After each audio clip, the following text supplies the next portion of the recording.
All right. Morning, traders. Welcome back to Monica Friday. Aiman here. Okay, happy Friday. Okay, so yeah, looking at the S&P 500. Well, yesterday it's slipped towards the end of the session, influenced by the stronger job prints as well. Investors caution over the stretch valuation. Especially in the tech sector, right? So the move now looks more pause or pullback, right, rather than a full swing of reversal. So we'll continue to monitor the upcoming inflation data and also the Fed signals for Qs, right? However, during this pullback phase, right, the SSO ETF appears to be more attractive in terms of returns once the S&P 500 rebound, right? So for the next week's event pipeline, investors are eyeing for the NFP and events like PMI together with the unemployment rate on next week's Friday, right? To assess further if there'll be another round of rate cuts by the end of the year, as what indicated uh, by the Fed, right? So, looking at the China A50 index, so it closed up modestly, just slightly, right?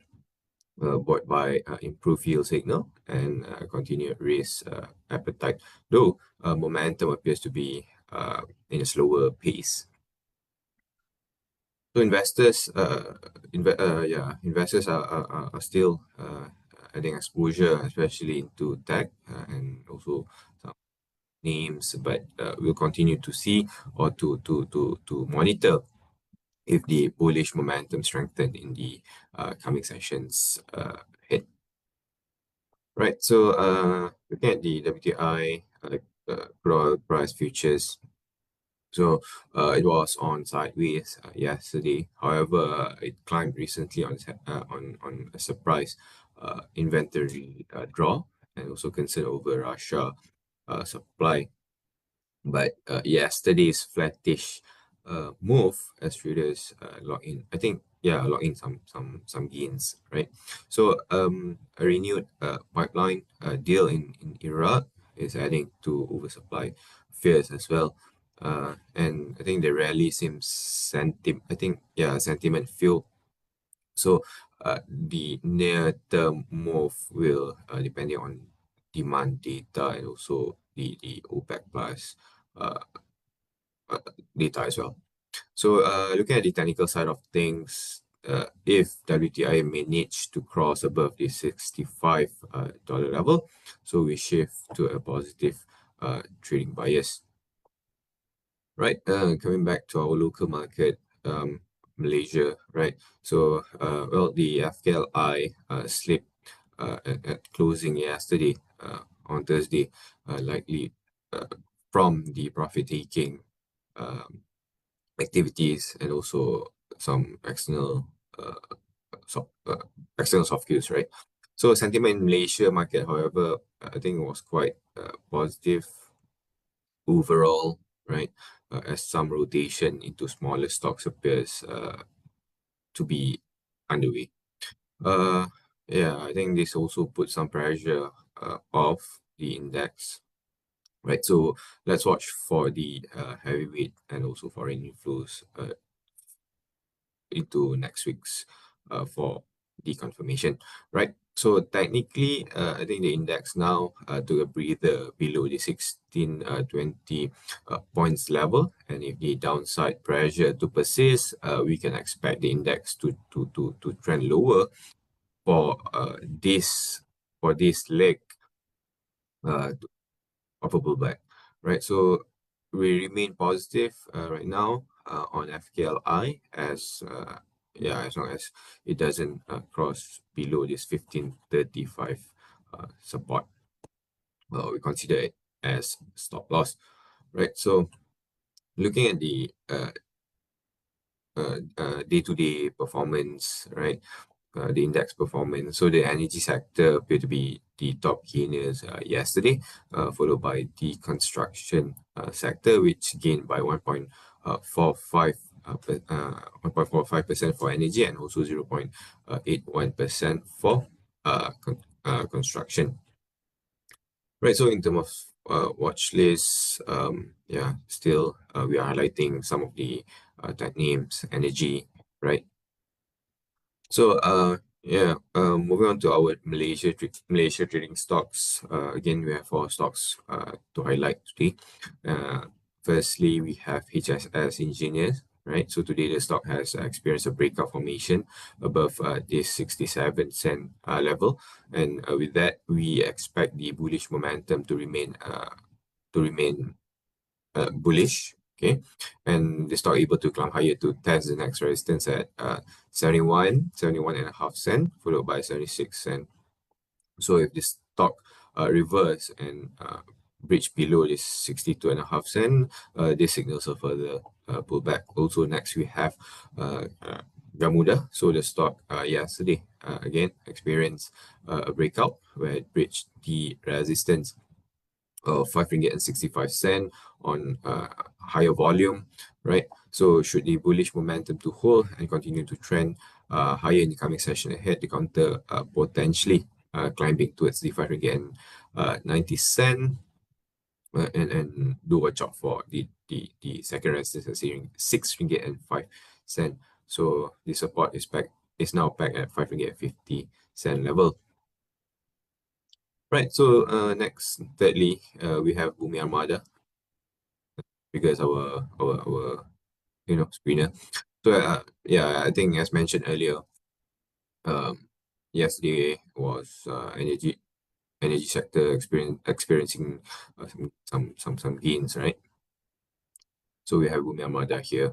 So yeah, the stock breakout above the resistance of 35 cent, and with that we expect the momentum to remain bullish and the stock able to propel higher towards the 38 cent level, followed by 40 cent level, and watch out for the 33 cent support level for any attempt of reversal. Okay. And yeah, finally we have SSB8, which is the Southern Core Builders, right? So the stock has breakout above the 57.5 cent level, and we expect the price to climb higher towards the 62 cent level, followed by 66 cent level. And for now, the support that we look at or monitor is at 52.5 cent level. Right, so moving on to the FCPO, well, it rebounded yesterday, boosted by EU's, there's a news, EU's delay in implementing its anti-deforestation rule, which I assume giving exporters regulatory, right?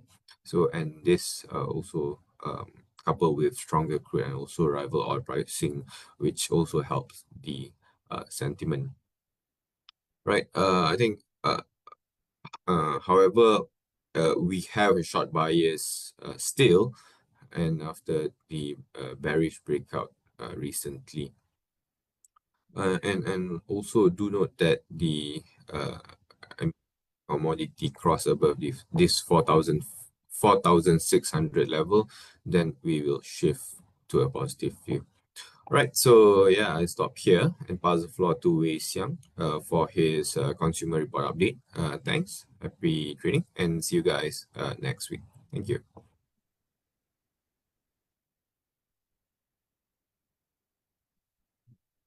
Okay, thanks, Aiman. Let me continue with sector update for consumer. Essentially, we are maintaining our neutral sector call, and our top picks being Mr. DIY, Guan Chong, My News, Farm Price, and Focus Point. I'll start off with a quick comment with regards to second quarter results roundup. Essentially, second quarter result sector-wise were considered within expectation, with 6 out of the 14 stocks that we cover meeting our expectation, while 6 disappointed. Two outperformed, namely Nestle and 99 Sweet Mart, as both benefited from the improving sentiment towards Nestle brand. Nestle, of course, directly benefited, and 99 Sweet Mart, as one of the Nestle's biggest distributors, also saw better volume due to the recovery. And in terms of the consumer sentiment, I think based on our observation and feedback from the corporates that we talked to, the subdued consumer sentiment could have dipped further during the quarter due to the US tariff actions since early second quarter, which should have triggered worries of a slower economic and income growth ahead. And of course, the earlier timing of Hari Raya this year has also front-loaded some of the festive demand or spending into first quarter, and hence overall spending was quite lackluster in second quarter, with consumer spending cautiously and selectively trying to prioritize daily essentials. In terms of outlook, we believe the sentiment could improve or bottom out from the low base, given the better clarity on the US tariff situation, the OPR cut, and stronger ringgit. On top of that, the stimulus package announced by Prime Minister earlier on in July should also buoy the sentiment, whereas the easing commodity prices should translate to lower input costs for food manufacturers, including Nestle, QL, Leonhardt, Power towards the second half, and this will be further supported by the ringgit strength. Whilst more details has been made known on RON 95 petrol subsidy rationalization, the next key question for the sector is whether and how the government will withdraw the subsidies from the high income earners in order to gauge the potential inflationary impact. In this report, we also talk about our expectation on the upcoming budget 2026. We believe the budget this year could be more exciting and be friendlier to that sector than usual, as I think as highlighted by the government quite a few times, that they are looking to rechannel or redistribute the savings from the various fiscal reform measures into more fiscal support. And hence we should see higher budget allocations for programs like STR and SARA. To recap, total allocations rose quite significantly from 10 billion in 2024 to 13 billion in 2025, and it was subsequently topped up to 15 billion in July, after the blanket SARA credit was offered to everyone in Malaysia. And of course, this higher allocation will offer more assistance to the lower income groups to address the elevated cost of living, and consequently, the higher consumer disposable income should benefit consumer staples related companies, including Nestle, 99 Speedmart, Farm Fresh, and EcoShop. And that could explain why the recent share price ran up this week. On the other hand, it's widely speculated that excise duties will be hiked or be expanded in terms of the scope on products like sugar sweetened products, tobacco, and alcohol products after the government's pledge to tackle the growing burden of non-communicable diseases. So if materializes, this should directly impact industry players like Nestle, FNN, Power Road, BAT, and the brewery duo, i.e. Heineken and Carlsberg, of course, depending on magnitude or quantum of the increase. So all in, we are maintaining our neutral sector call. I will stop here. And thank you so much for joining us this morning. Happy trading and have a good weekend ahead. We'll see you in the next morning kapa at 8. Thank you.